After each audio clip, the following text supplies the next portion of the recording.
Yeah. Thank you, Fred.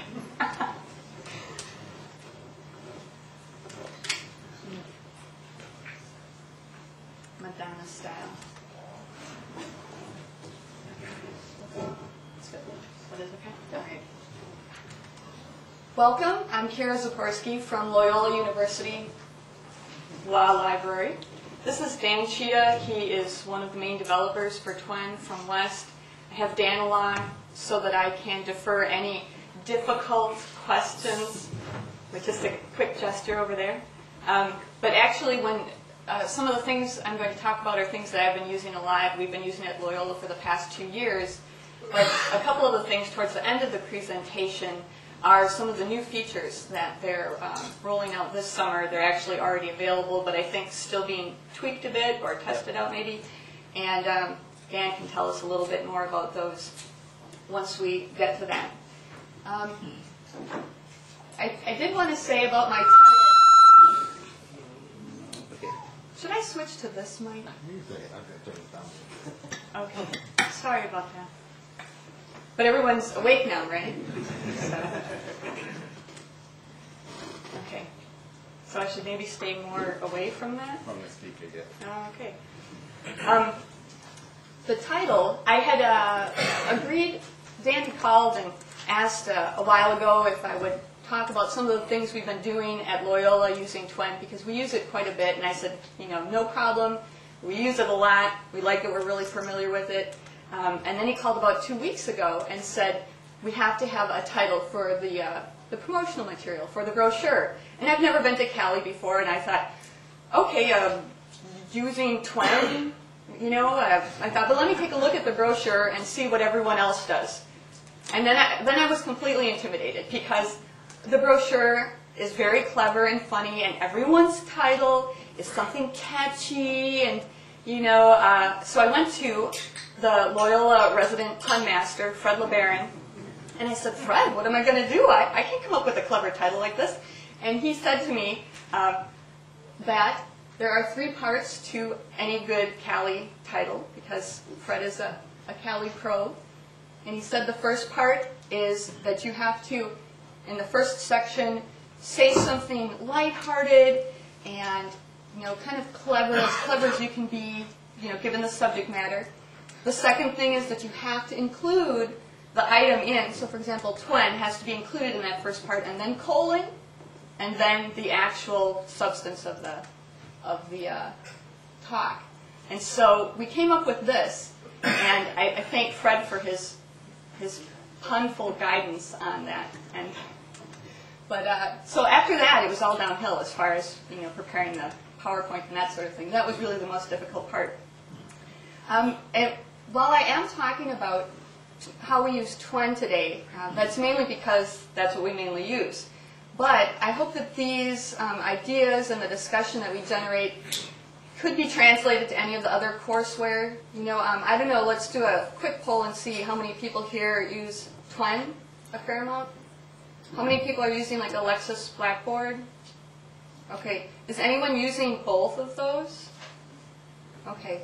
And the open source, which I must confess I'm not very familiar with, but just have read a little bit about. Anyone using like a homegrown kind of system?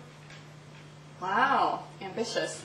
I would say that it would be great for us to do that, but the easiest thing to do was to use something like TWEN. And my first day at Loyola, I started about two years ago, and my first day there, the director said, oh, by the way, we have Steve Nickel from Wake Forest coming to give a demonstration on TWEN. You know, you're welcome to sit in on it. And I thought, all right, free lunch, I'll sit in on it. And I don't know if anyone here has ever heard Steve Nickel present. He's very dynamic. He has literally a billion ideas about how you can use TWEN in your classroom and in a lot of other regards. And he was very, you know, I left his presentation thinking, I've got to try this. So Fred Barnhart and I, for our first semester of 1L legal research, started experimenting with TWEN, and I think really since then we found a lot of different uses for it. As I'm going through some of the things that Loyola has done, I hope that if you have questions or if you have any suggestions about what you've been doing at your school, you know, maybe how we could do things differently or what has worked or not worked for you, please do speak up. I'd like this to be kind of a more open discussion and sharing ideas and that sort of thing. So what I'd like to do today is, one, go over how we've been using TWEN at Loyola, beyond just the basic courses, to provide additional services to students and faculty. Then two, talk about some of the new features, and I put advanced in quotes because I feel like none of the features in my mind are really advanced. They're just because they're also easy to use, but it's just features you haven't really incorporated yet into what you're doing. So I don't really think of them as advanced in a learning curve kind of way, just features not yet used. And then the third thing is getting ideas for you to take back to your schools. I would hope that everyone could leave with a couple of concrete ideas that they could maybe even talk about implementing next week, things that you might want to get going. Because I always, whenever I go to a conference like this, I always like to come back with something that I can start on right away, while your energy is fresh and you've got all those ideas before you get bogged down in the same rut that you were in, before you left for the conference. I like to try to implement some of those things. So if everyone could come away with maybe 3 things that they could really start on next week that would make their lives easier and the lives of their faculty and students easier, I would be really happy with that. First of all, I just wanted to go over a couple things. I'm probably preaching to the choir here as far as course management software, but the reasons that Loyola decided to go with TWEN, these are some of them. We wanted to provide a variety of services to not just our faculty and their teaching, but we also ended up using it to provide kind of an e-reserves to support student publications and organizations, and we have a couple of study abroad programs that's come in really handy for that. Some of the benefits of using courseware we have found is the 24/7 access is really important. We have a lot of part-time and evening students who work during the day. We're down near the water tower, so a little bit difficult to just sort of park and pop in and pick up assignments, drop off assignments, and that sort of thing. So they really appreciate this type of access.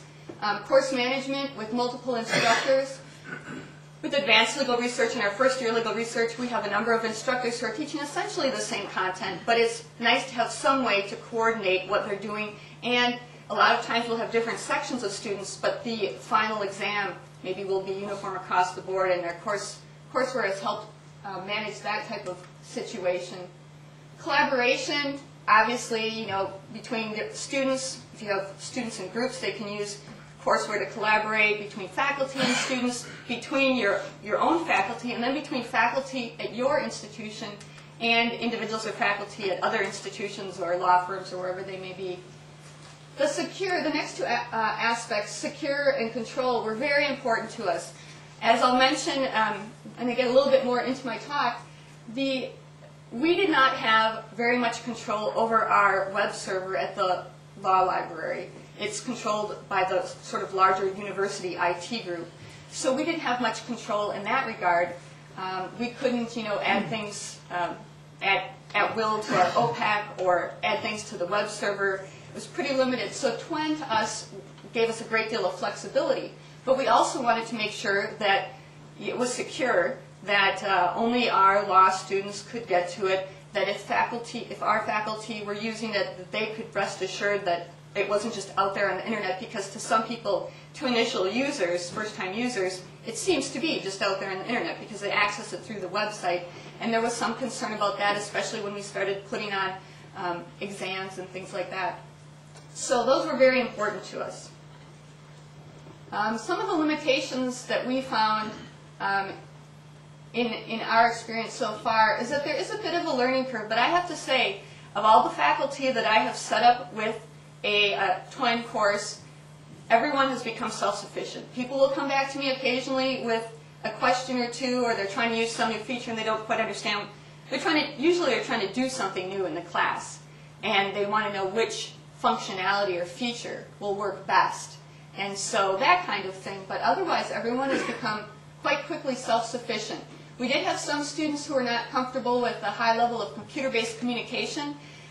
It's kind of a double-edged sword because we had a lot of the returning students who were maybe part-time evening students. I had one student say to me, I haven't used a computer or written a paper, used a computer beyond word processing or written a paper in 12 years. She had been working and she was returning to law school part-time. And she was rather intimidated by the fact that she might have to be doing discussions online, and getting her assignments online and that sort of thing. But in every case that I dealt with, they quickly, acclimated to it. So I did not have any lingering problems with that. I think it's just an initial discomfort in my experience. Another limitation might be functionality, and that depends. Now, if you're just using your courseware strictly for straight course delivery, you might not have the issues of some functionality limitations. I know that Dan is always interested in hearing feedback from faculty, from law librarians, instructors on suggestions. That's where they come up with a lot of the new features, like some of the things we're going to talk about a little bit later, is suggestions from people who are using it every day. We ran into a little bit of functionality limitations because we were trying to use TWEN to do some things that maybe it wasn't originally intended to. We were maybe stretching it a little bit. But I think that those are generally can be worked around. In some cases, I know that Dan's already added some things and tweaked some things to accommodate those. Another thing maybe might be a downside lack of control over the format look, which actually is being addressed to some extent. We'll see a couple people, a couple law schools who have customized the look of their TWEN page to reflect their web presence, school colors and logo and all that sort of thing. We haven't done that yet, but we're at the top of Dan's list. Yes, you are. And I don't know what people think of sort of my list of pros and cons, but I was just curious if people have felt that there are other things that they would really like to add into their courses, but they haven't been able to because the software doesn't allow them to, or if they have other serious concerns. I know there's generally a concern about vendor neutrality, and should we use a Lexis product, a West product, should we develop our own? I think you're always going to have that to some extent. So I really focused more on the actual application of what you can do with it. So as we're talking, I hope that if anyone has any suggestions about how they're doing things, they might just speak up. So, using TWEN to support faculty teaching, I'm going to attempt to do this without the monitor. And I'll show you what we've been doing. Okay, the TWEN view all, I'm in the law school view and viewing all my TWEN courses, and it seems like I'm really, really productive when you see this list, but rest assured I'm not that productive. Any faculty member that I help set up a course for, I always offer to be a behind-the-scenes like co-instructor, and then I just hide my name in the home page. So whenever and faculty are always very happy to have that, because then if they need something adjusted or something added or done, or if they're out of town and they want me to go get an article and post it, I have full access to do that. So I would recommend that for those of you who are working with faculty, especially if they're a little uncomfortable with the whole interface, doing an online course type of thing to start with. But so anyway, that's why I have a couple dozen courses. But what we have done with our first year legal research class is we've got kind of the usual thing, the syllabus, sign-up sheets. We have some CALI lessons, quizzes. The quizzes were really popular. I'll just pop in and show you the first year legal research. We did in a very modular way. It was to some extent self-paced. The students had to do CALI lessons, do their reading. They had to go to a hands-on session where they worked with the books, and then they had to take a quiz on TWEN, which they could take at any time that they wanted within that sort of modular time frame. And they had to pass the quiz by 20%. I mean, by 80%. We're really lax. So, but this was really popular with students because what they could do was when you, I don't know how many people have used the quizzing feature. I just love it because it has so much flexibility. We had it set up so that a student had to get 80%. If they didn't get 80%, they could take the quiz again and again and again until they got that 80%. They could, if they didn't get the 80% the first time, they could step back and go back and reread the content, look through their notes, do a CALI exercise, and maybe, brush up on what they needed to learn for that unit, and then go back and take the quiz again. So that was really popular. The one thing that I suggested to Dan is when they take the quiz and they get to the end, it tells you, how many, what your score was, so you know whether you've gotten the 80%. But what students expressed to me was that they would really like some kind of automatic email after they submitted their results, confirming that the results were received, because they see that they got 80%, so they submit it. And a lot of services, if you sign up for listservs or any other kind of group online, usually you get some kind of auto email saying, you at this address have been signed up for this, and it gives information about it. And that would be a really great feature to have on CALI, because I would get many slightly panicked students saying, I submitted my quiz, I did get the 80%, I just want to emphasize that I got the 80%, but it didn't send me back anything, it didn't email me, it didn't confirm for me that you'd received it. So we, of course, can go in behind the scenes and see that it's been received, so that would be, put that on your list, that would be, okay. So the other thing we did then is after a unit was completed, I changed the properties to show the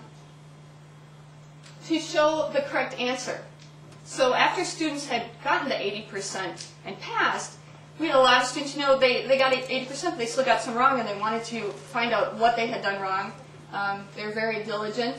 And so then we changed the properties so that it would tell you, whether or not your answer is correct, and give a little explanation telling you where in our text to go for that particular topic or item. And that also was pretty popular with those students who really, some students, they got the 80%, I think they were happy and they were out of there, but I had quite a few that wanted to, they really wanted to know what they had missed. Yeah, Michael. When you say you changed the properties, did you go back and change it for everybody, or if an individual student completes the quiz, if they go back and retake it, that individual student now sees the answers? No, I changed it for everyone. They had until a certain date to complete the quiz. And at that date, if they hadn't done the quiz, they were spoken to individually. But as of that date, I changed it for everyone so that they could go back in and see it. That's just a feature in the quiz where you can build it to have answers and either display or not display answers? It is, exactly. So if you go into quizzes, create and manage quizzes, it is exactly one of those many features. So if we select a quiz and let's see, edit quiz properties, and you can, anonymous quizzing, display answers and explanations. This one right here, where I'm frantically waving my cursor in the middle, that would be it. So if you, pardon? Frantically waving. The other thing that we tried, which was not popular, I'd say, with students, was randomizing the questions. Because initially we did that sort of with the idea of preventing sharing collaboration between the students, I'll say. Because every time if they took it the first time, the second time when they took it, question 2 was different. Now it was question 8. And students, well, I'm gesturing too much, I think. Students, I don't think they didn't seem that happy with that. But, so we might have to decide about that for next time. But then when I did display the answers and explanations, I took out the randomize so that they could just go through it and use it as a review for future work then. And that's what they ended up doing. Yeah? I'm a Blackboard user. Are these quizzes pre-created by Westlaw? These are not. These were created by our law librarians. So you create themselves. Okay. Are there quizzes pre-created quizzes on TWEN? There aren't any, for the quiz functionality, there aren't any pre-created quizzes at present. Okay. Mm-hmm. This is for use outside the classroom, but can you use TWEN with handheld wireless transmitters like the instructional clickers in the class quizzes? I defer to Dan. Clickers is actually a different functionality altogether. There is something that's a survey functionality, or what we call a polling functionality, that Kira's actually going to be talking about a little bit later on here. So, Okay. later. Any other questions about quizzing? So for us, the quizzing worked great because it was very discreet, easy to manage. You could easily edit the questions. I think somewhere in my PowerPoint slides have a criticism of document quizzes, which my first semester at Loyola, I attended the TWEN session on my first day, and ambitiously, some would say foolishly, started trying to put everything on TWEN and do it that way. I did a final exam on a document quiz and didn't go that well, and I'll just leave it at that. But since then, Dan has adjusted and changed some of the things I had problems with. But my criticism of the document quizzes, although I love the format, if everyone's familiar with that, it just looks like a page of text. And then you can insert the questions. There's a little question mark icon where you can then click on, and a pop-up window will have the question related to it. And I think it'd be great for, not just legal research and writing, but drafting, if you have an estate planning class or some other kind of class, real estate transactions or business where you have to, go through and construct language in a contract or what have you that accurately reflects, what you're trying to get done for your client. You could have the document quiz be that document, and then have the little questions in different parts. Will this clause in the contract affect this result and that sort of thing. So I love the idea, but it just, it was a new feature, and I was new, and that was a bad combination, perhaps. It had been out about a week at that point. And, So, actually, getting back to one of the things that was asked earlier, for the document quiz functionality, we do have a series of pre-created document quizzes related. We call them site station exercises, and then in addition to that, we have editing essentials exercises. All of which use the document quiz functionality. Site station exercises are designed for legal research and writing type of courses, whereas editing essentials are designed specifically for law review. So I don't know if you're going to touch on that later. it's done. Okay. Yes. Can you share the quiz content across courses, or does it have to be recreated in each course? Well, across courses, I'm not sure if you can do that. You can have a questions bank so that you can reuse questions, but that's all within the same course as far as I know. That's Yes. the only way I've used it. It is. It is exclusive for one course. There's no way to export it and import it into another course. Not at present, but I can assure you that will be on my development list. Where you put it there. We'll do And that. that actually relates to something else I've made Dan put on his development list. The document pages. One of the next examples I'm going to show about our practice exams sort of e-resources or e-reserves collection. The content cannot easily be moved between the different document pages, and I'll show you what I mean. But that would be fabulous if it could, but instead what you had to do was download it from TWEN and then load it back up to wherever you wanted it to be. And that was another project of mine that got a little overambitious, and then I discovered that limitation too late. The problem is some legal research programs, 10 or 12 teachers teaching it, they have 2 sections. That's 24 courses. You don't really want to have to type all those same questions. Right. Question 25 times 20 seems like a waste of time. Actually, And invitations for disaster, where there's a mistake in the question and the quiz answer is not the same for right. There is actually one way, now that I think about it, there is actually a way that you can take a quiz and actually send that to another course. Kira, actually, if you could back up a screen right here. Once you have that selected right there, there is a copy and send functionality, the last one right there. And what you can do with that is you can specify if you want to send it to a colleague, or actually if you do want to send it to one of your other courses. You could select the appropriate school, the appropriate name of the course, and it will display on the Welcome to TWEN page, and you'll be given a prompt. A colleague has offered a particular quiz for you. Do you want to accept that as part of this course? And if you say yes, it will automatically appear in part of the course. So I just clicked on the first school on the list. Here's the TWEN courses they have, and say if I wanted to share mine with criminal law, I would send that? Yep. Okay. I won't share though. Not good at the sharing. And the question bank, which did turn out to be very handy. In our case, even though we had a number of different instructors, they did not, for legal research, they did not each have their own TWEN course for first year legal research. We were all in on the same course, and everyone was a co-instructor on it, and then used it as, you could create the email groups and that sort of thing.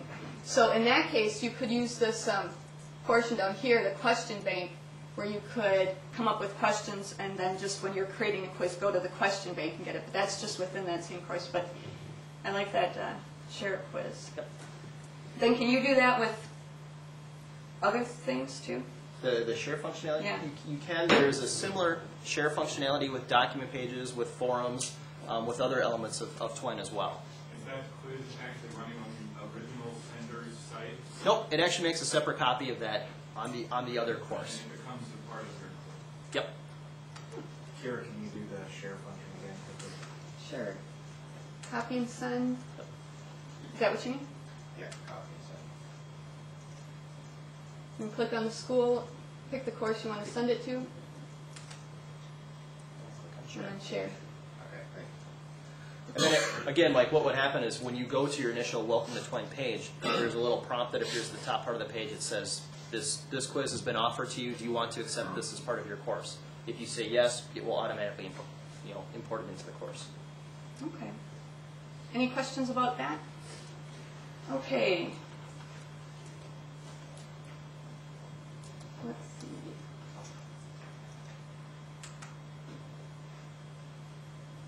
Oops.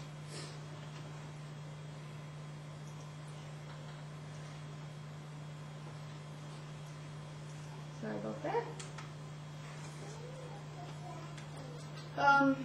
The other area that I personally have been using TWEN a lot is advanced legal research. It's similar to our first year legal research, except that in that we have a group of different instructors who do something all sort of similar, but everyone kind of puts their own spin on their own course.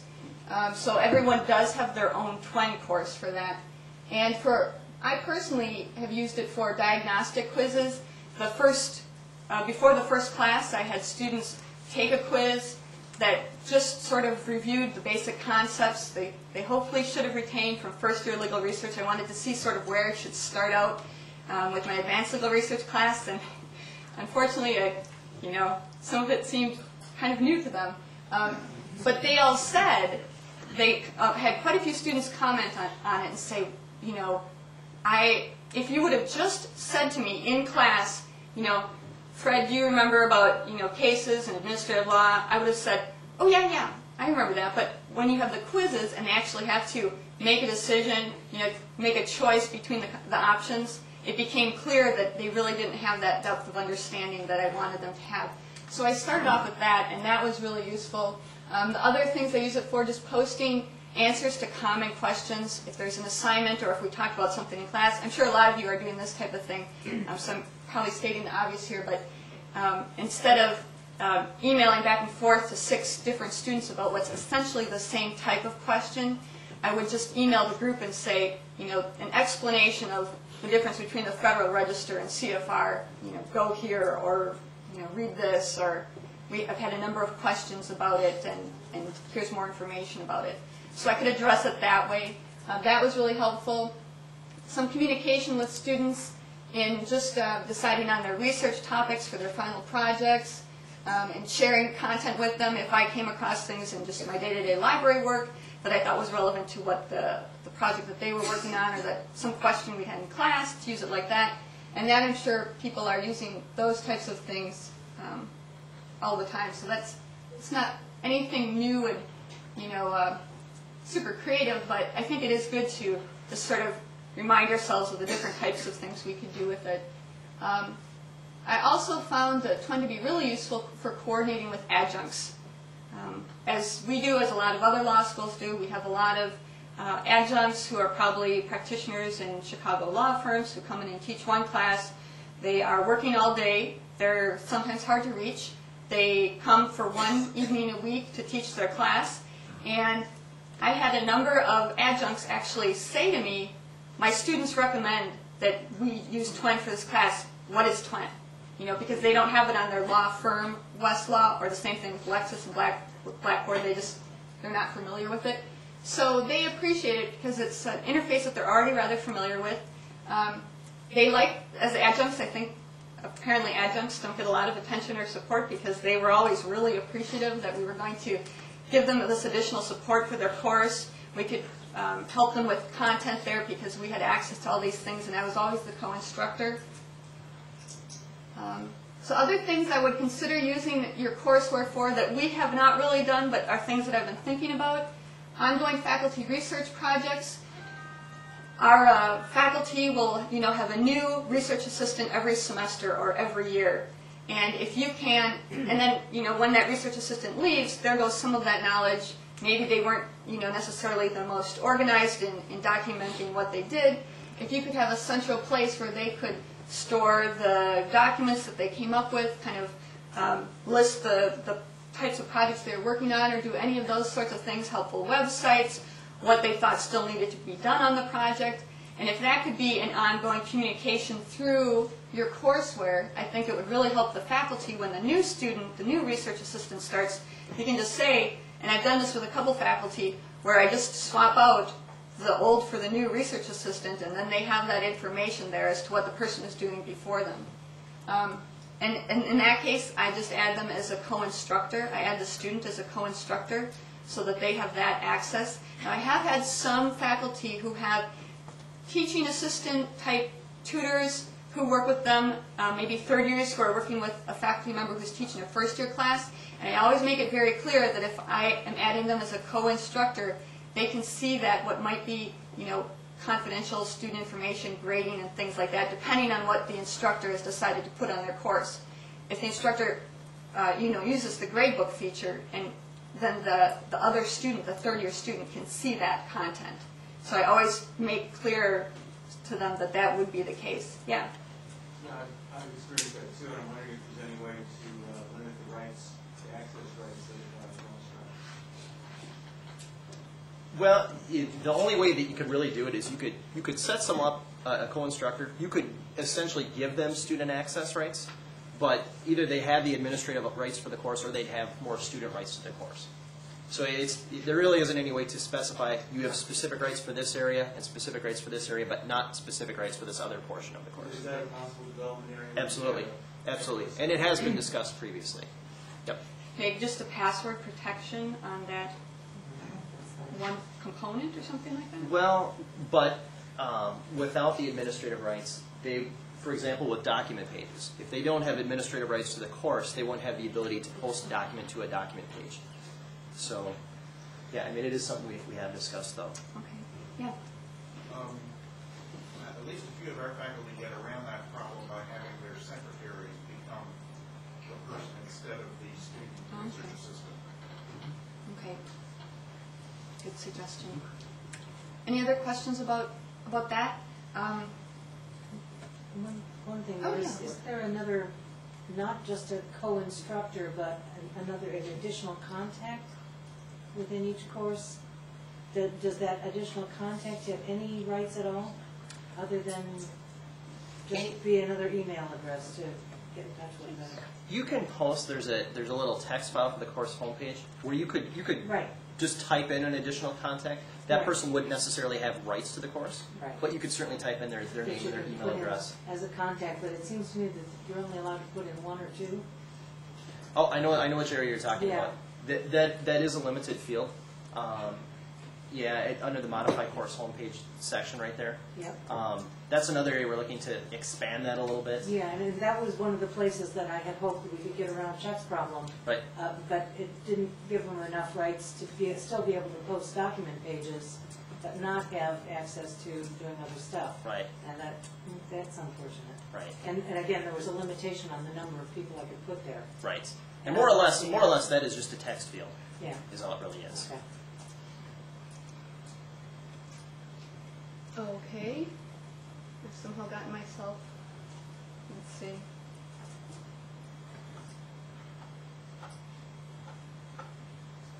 Okay, a couple other things that I thought about using our courseware for are to support a faculty practice area. For example, we have, a growing IP faculty or a health law faculty, and these are just sort of ideas that I kind of in the back of my mind. I'm sure there are also other ways you could provide this kind of support, but if the faculty are already using TWEN and you maybe had, an IP course that you could post information that might be interesting to the faculty on, this is the kind of thing we might do if because it's so easy to do. But as I said, I'm sure there are other ways you could do it. But that might be a central place for faculty to go for, content like recent articles. You might say, oh, New York Times article about this or that. We've posted it here in case you want to use it in your classes or share it with your students. It's a central location for you. Yeah, Michael? Sort of a twist on that. I'm just wondering if you thought of that or if anybody in the room has thought of that. We've been batting around the idea of, since almost every course in our school now uses TWEN, where there's a research component of the course, asking the faculty if they'd like us to build a research link for their students that would highlight, databases on Access or West that they should look to, treatises or loose leaf sets that are specific to that area. I'm just wondering, we haven't done it yet, because we're not sure how much work this would be, whether you've thought of that or if anybody else in the room is doing something like that. I like that idea. We have not done that yet, and I think a lot of times these ideas, they seem really good, and then you're thinking, well, if I offer it out there, what if it's not popular and no one likes it? But even worse, what if it's really popular and then I actually have to do it, for everyone? So, but I like that idea, and that's kind of what we were getting at with this idea. But I like the course-specific idea. We have a librarian liaison program with our different faculty, and we've talked about different ways to structure that. And for us, we haven't done that yet, but that might be something that, your librarian liaison might be involved in. I don't know, has anyone else done anything along those lines yet? Okay. Fred, get on that. And then collaborative internal projects. We have a number of, I'll say working teams that are somewhat ad hoc when things come up. We'll have 3 or 4 people who are working on that project. And we do store our documents, on a shared file on the network. But another way you could do it, maybe if you, depending on the circumstances, is to have a TWEN page for that or a courseware page for it, where the calendar feature would have your next meetings, and as if anyone's noticed the master calendar now, which is new, right? As of last week. Okay, and it incorporates all of the dates from any of the courses that you participate in. So that would be an easy way to keep track of it, store minutes, and that way, if people come in and out of the group, it's a centralized place, which I like. We do, how it is. I mean, every year it's new students involved in the law journal. It's new staff members involved in a project, and I like the fact that when you have it all collected there, everyone knows where it is. When they have some work product, they know where to post it, they know how to get it, and it's secure. One of the other uses that we've made of TWEN is, and I think a fair amount of law schools are doing this now, I think, we've used TWEN for sort of an e-reserves. As I mentioned earlier, we didn't really have that much control over our web server because it's, and our web presence because it's really controlled by the Greater University IT department. So we wanted to put our exams, which had been old exams that faculty members gave us, we had them in paper behind the circulation desk, and every towards the end of every semester, the circulation staff would have to make hundreds and hundreds of copies, decide what classes were being taught that semester, what exams would need to be copied, make those copies, file them behind the desk, and then charge the students, like a minimal amount, 50 cents for them when they would come and get them. And the circulation supervisor said, this is really a drain on my staff. Every semester we have to do it, and then, what if they don't use them in a certain class, and we've got 50 copies of it, and we throw it out, and all that sort of thing.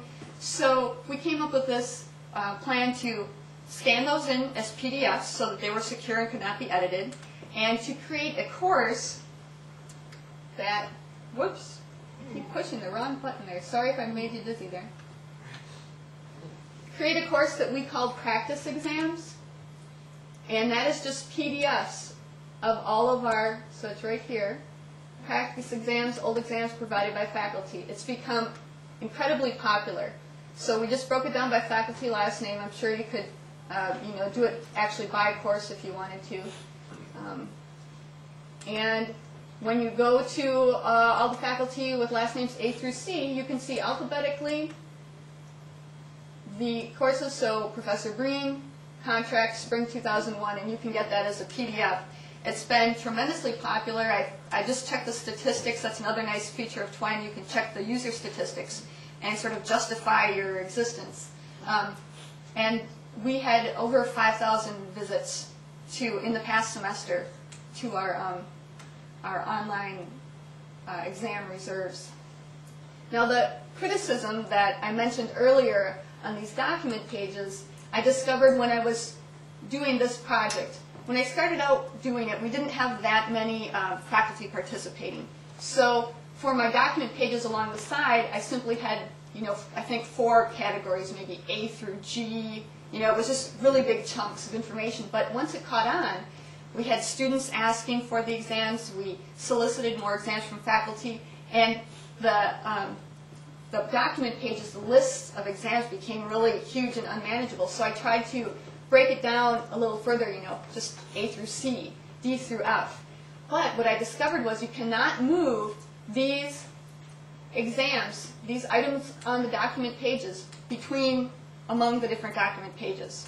So if I wanted to move Professor Breen's contract exams, I would have to download them to my computer, then go into the place I wanted to move them to, one of the other document pages, and upload it to that document page. So to sort of expand our alphabetical list, it actually became rather quite a chore. Had I been planning ahead, as I probably should have been, I would have done that breakdown right from the get-go. But I didn't know it was going to be that popular, and I didn't realize I would have that problem moving documents until I actually started doing it. And Dan's working on that. Yep. So are people using courseware for an e-reserves kind of thing? That's pretty popular? All of my faculty that use a TWEN site, I shouldn't say all, almost all of them, put prior exams as one of their document pages. On their own? And they post their own, their earlier exams, and every time, Stephanie teaches estates, her old estates exams are there, and then another week or so, the spring 2005 estates exam will be up on her new estates page. The only reason we didn't do it that way was because a lot of our students say if they're taking Breen for professional responsibility, they'll look at his exams. Then they also will look at the other 5 faculty who teach that. They would have to have access to those. Right. It might not be that useful to them, but they want to see it. Right. So they would then have to have access to that, all those faculties' TWEN courses. But that's why our faculty had said specifically, now, there's no point in them looking at David's contracts exam when they're in Linda's contracts course, because right. Might as well be speaking different languages. Another nice thing with this centralization, though, for us has been that one of the circulation staffs, the night circ person, I showed him how to do all this, how to scan the documents in, and with just he has access to this as a co-instructor. He can manage the whole thing now. So when new exams come in, regardless of who they're from, he does sets them all up. So it's one centralized place. He doesn't have to decide, where all these people are. So, yeah, Michael.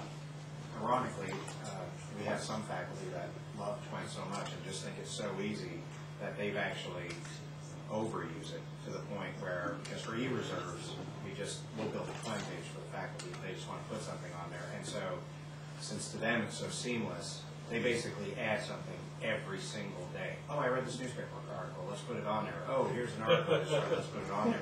Linked into this book. Linked into this webpage. And we get complaints now from some students who are like, this professor is overusing TWEN. But I guess because it's new.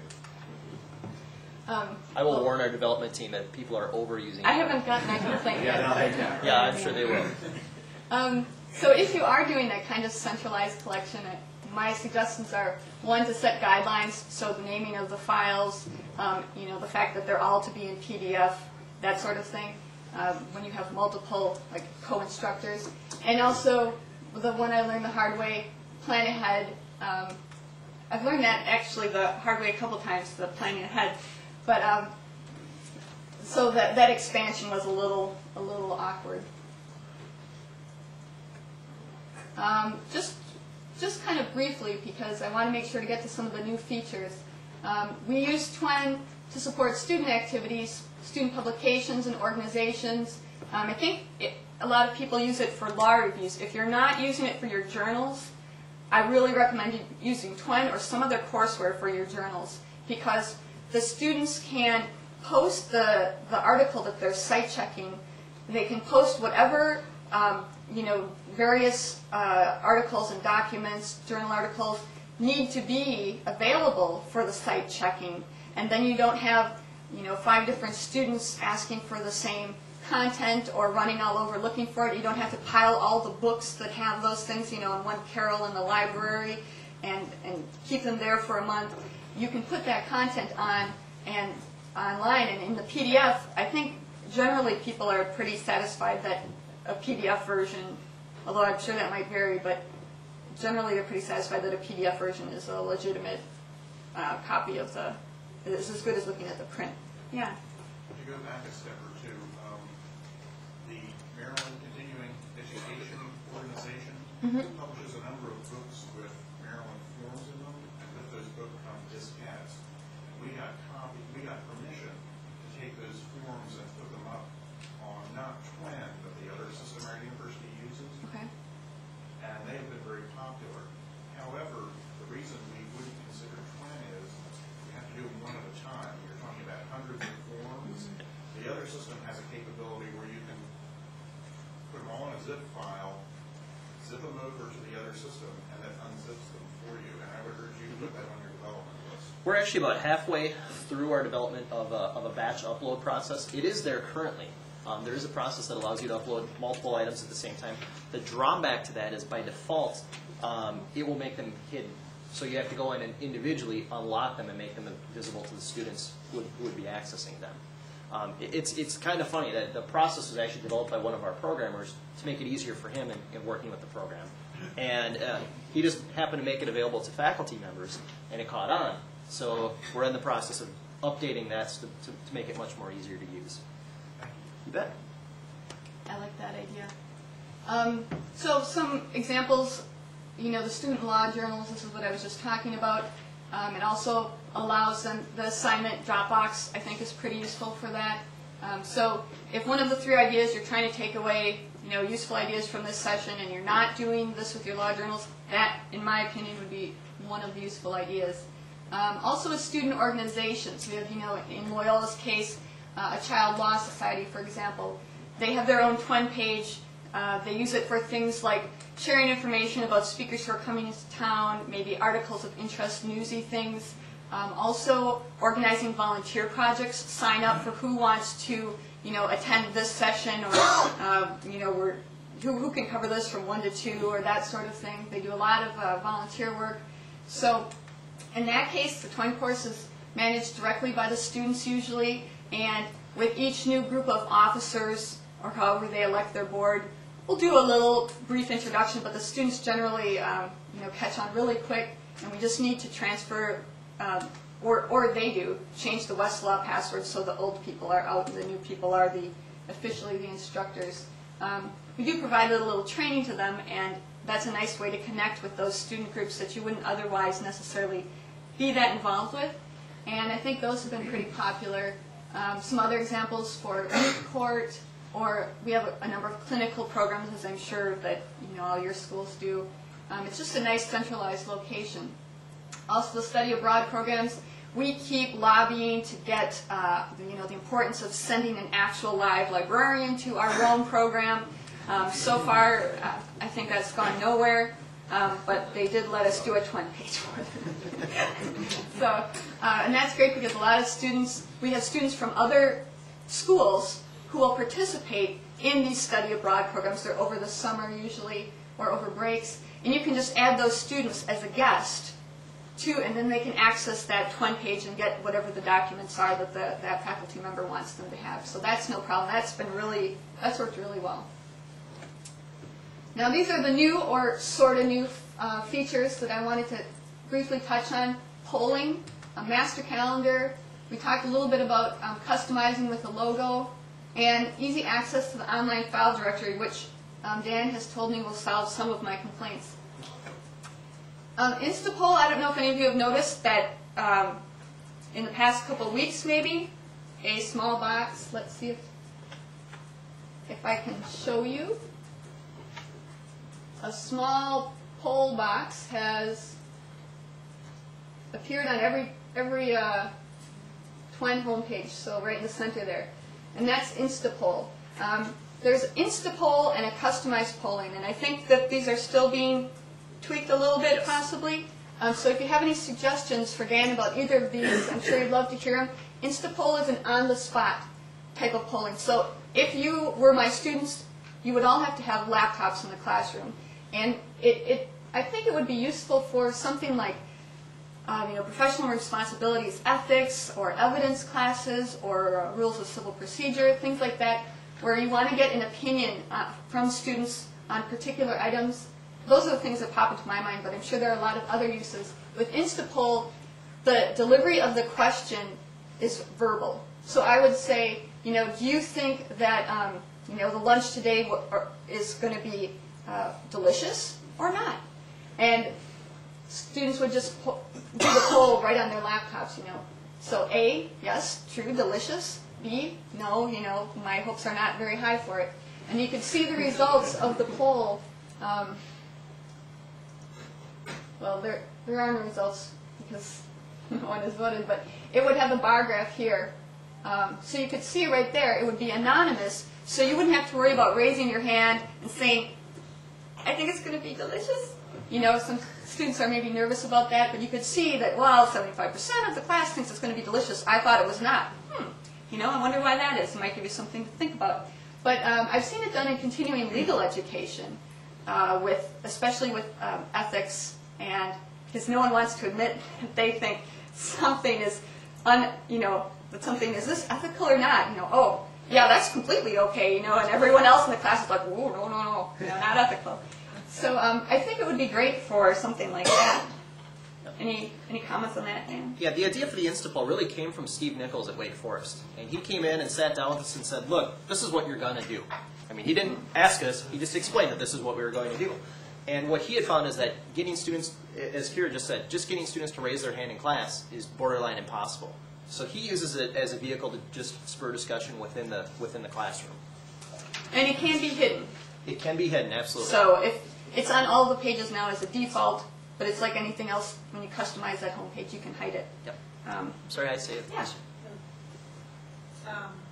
This is a great tool, but are the answers tied to individual students, or can you figure out who the students are? The InstaPoll is completely anonymous. It can only be anonymous. It can only be anonymous at present.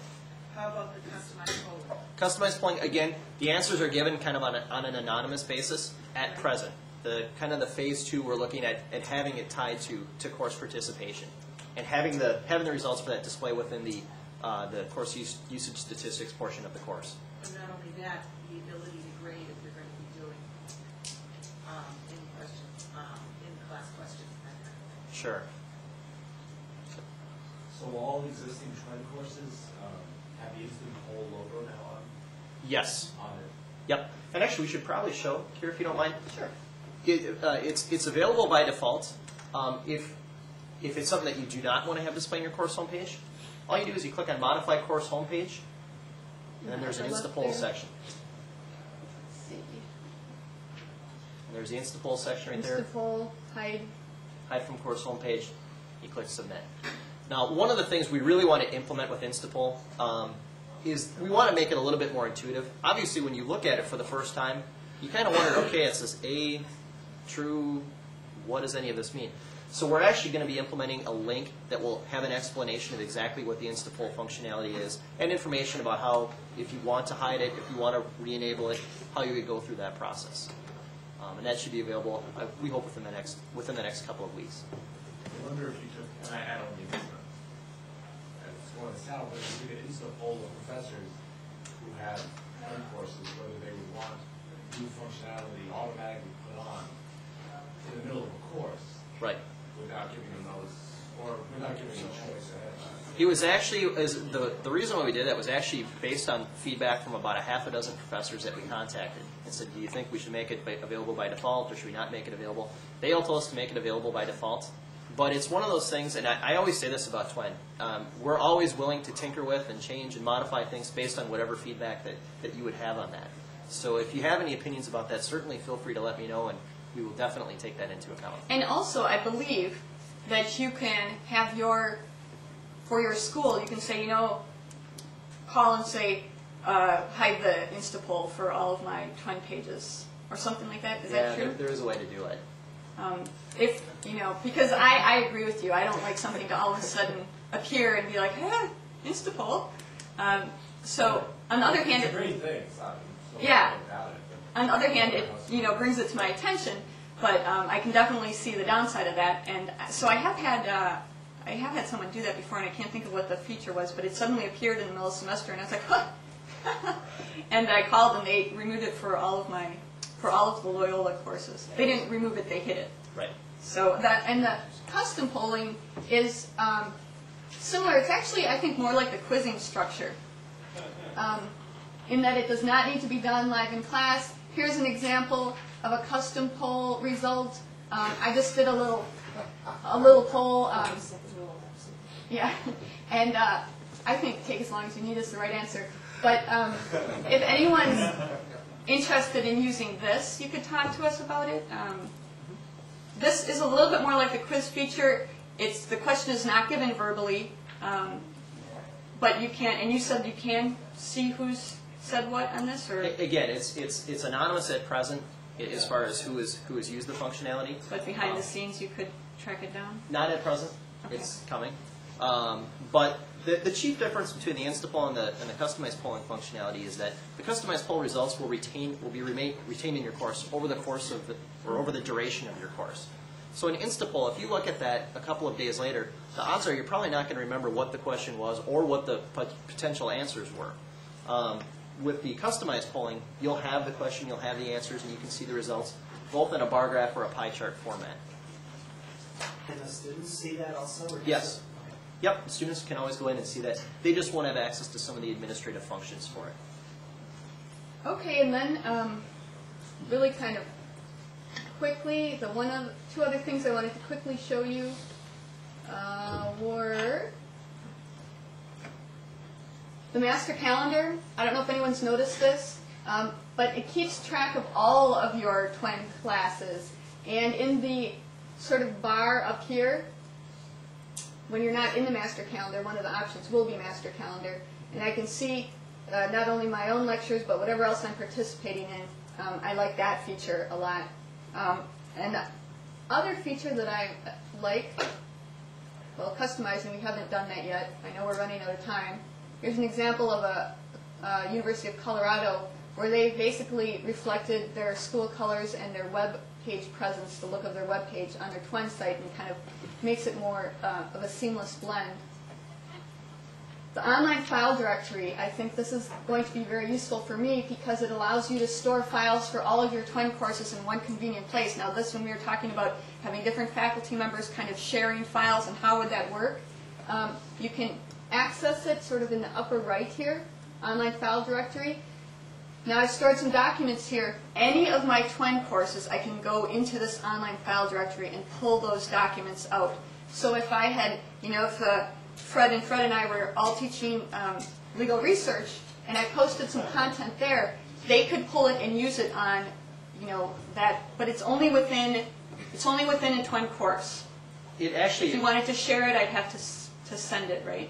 You can share. You can make those documents available in any course in which you're the course administrator. The online file directory is actually tied to your own password or your own access. And we just basically it's a location where you can store documents or files, whatever you'd like, on the West servers.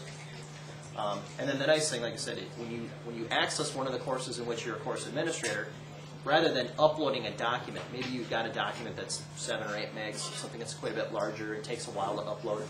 If you've already got it loaded into your online file directory, it automatically loads it as part of your document page. You have to act to make that happen. It doesn't just go Yes. through and take the documents you've already got. You have to do something, say, send all these to the, send this Correct. one to the online. Send That's this right. Correct. That's exactly right. And that's all I have, and that's all the time I have. So if people have questions, we will remain up here, and feel free to come and ask them. Thanks a lot.